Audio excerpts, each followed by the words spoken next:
တနေ့မှာထုတ်မြတ်ရဲ့ကောင်းကျော်ရဲ့လမ်းလျှောက်တာတော့လမ်းလျှောက်လာရင်လည်းတရားရွတ်တန်ကြား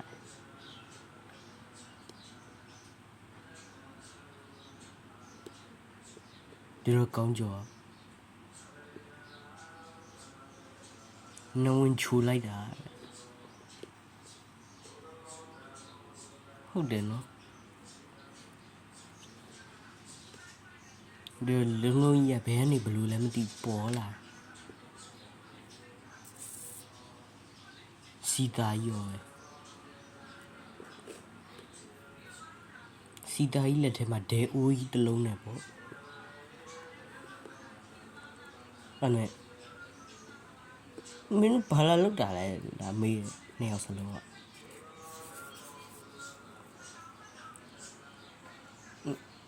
တိတ်တော့မထူးကြဘူးကွာဆိုပြီးတော့စီတာကြီးကဘာမှတော့မပြောသေးဘူးလုံးလုံးကြီးကိုကြည့်မရဘူးကွာဆိုပြီးတော့ဒဲဝီးနဲ့ကောက်ပစ်တာဒိန်းနဲ့မမြည်သွားတယ်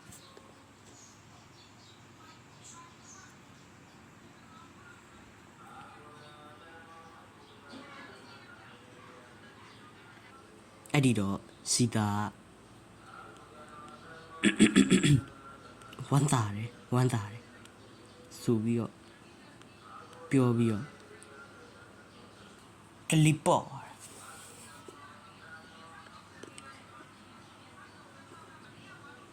တကြီးဦးခွေးဒီကိုခေါ်မရမယ်အေးဟုတ်တယ်ဒီလိုနဲ့တကြီးကမအားဘူးဖြစ်ခဲ့တယ်အဲ့တော့ဒုမြတ်ကစိတ်ညစ်ပြီးတော့ကောင်းတယ်ဆိုပြီးအားရပါရပြောလိုက်တယ်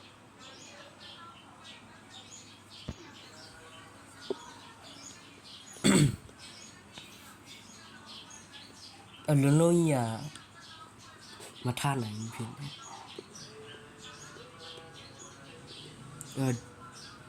ကောင်းကြော်ပြောတယ်ငါအကြံရပြီဘလို့လဲဒီတောက်တာကိုခေါ်လိုက်လေကွာအေးဟုတ်တယ်အဲ့တော့သူတို့ကဒီတောက်တာကိုခေါ်လိုက်တယ်ဒီတောက်တာကြီးကကျမ်ပရိုင်းနဲ့ဂျကိုင်းနဲ့လာတယ်ဝေါ်ဆိုပြီးတော့အဲ့တော့ဒီတောက်တာကြီးကပေါ်လာတာပေါ့ပြောမှဆို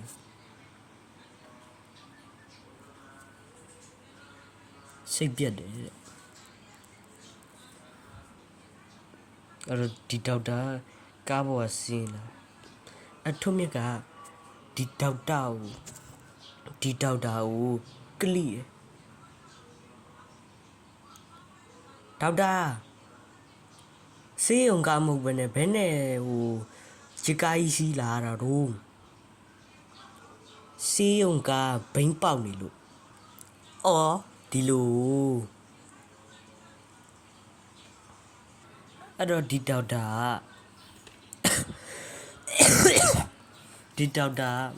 လုံးလုံးကြီးစီကတ်သွားတယ်စီထိုးဖို့လုပ်တယ်လုံးလုံးကြီးကစီထိုးအဲ့ကိုဘယ်လောက်ကြောက်လဲဆိုတာဝုန်းကနေပြန်ထသွားတယ်